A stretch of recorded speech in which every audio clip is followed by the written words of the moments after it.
been 10 days since George Floyd was brutally murdered. How many times do we need to ask you to listen to your players? What will it take for one of us to be murdered by police brutality?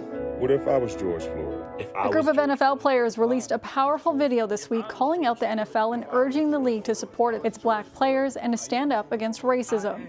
The video follows a week of controversy surrounding the league, from quarterback Drew Brees issuing a statement over his controversial stance on players kneeling during the anthem. I know there's not much that I can say that would make things any better right now, but I just want you to see in my eyes how sorry I am. To the head coach of the Denver Broncos, saying he doesn't see any racism in the NFL. NBA Commissioner Adam Silver spoke last night about the ongoing protests across North America against racial inequality. There are no doubt law enforcement issues, but ultimately this is about race and racism in America. Silver goes on to say he thinks the last couple of weeks have been a wake-up call and that he believes the NBA needs to listen up and help create change, as they could have a major impact on these issues impacting millions around the world.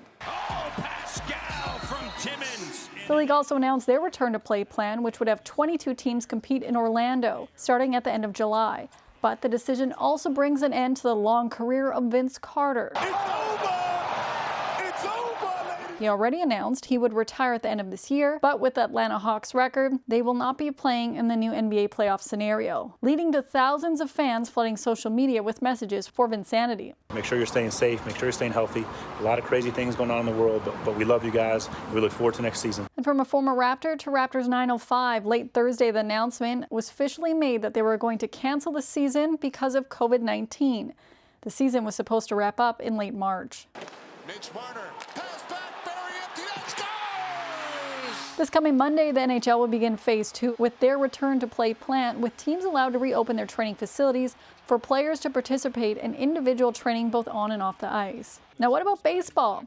Will the Jays be coming back anytime soon? Right now, the players are in a battle over pay, which could put the postponed return date of July 4th in jeopardy. I still believe that there will be a season. I have to believe, as much as the two sides seem to just hate each other right now and mistrust each other right now, I just think that they have to understand that they don't play baseball right now in the middle of this pandemic. And, in the United States, there's like 42 million people out of work. And there's, the protests, et cetera. To not be able to come to agreement over this, I think would just be so damaging to the sport. For City News in Toronto, I'm Lindsay Dunn.